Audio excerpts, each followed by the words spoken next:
Keep calm and carry on. चुनौतियों का सामना संयम और लचीलेपन से करना। It is what it is. किसी स्थिति को वैसी ही स्वीकार करना जैसी वह है, उसे बदलने या उस पर सवाल उठाने की कोशिश किए बिना। Living my best life. व्यक्तिगत खुशी, संतुष्टि और आनंद की खोज पर जोर देना।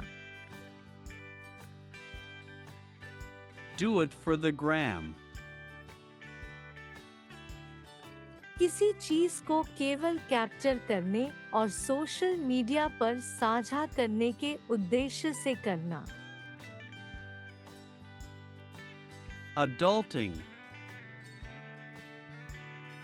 वयस्क होने से जुड़ी गतिविधियों या जिम्मेदारियों में संलग्न होना अक्सर विनोदी या व्यंग्यात्मक रूप से उपयोग किया जाता है।